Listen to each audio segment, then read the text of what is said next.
Ayuda, Donnie, bet mabangis na Belle?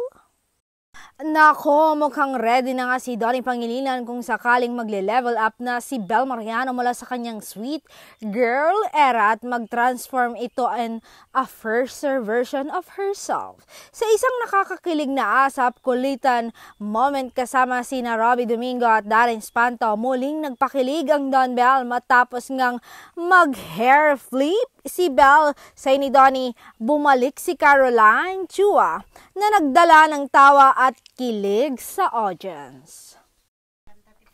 Pero ang tunay na pakilig moment ng sabihin ni Donnie, alam mo, full support ako kung sakali may first era ka na. Bongga, diba?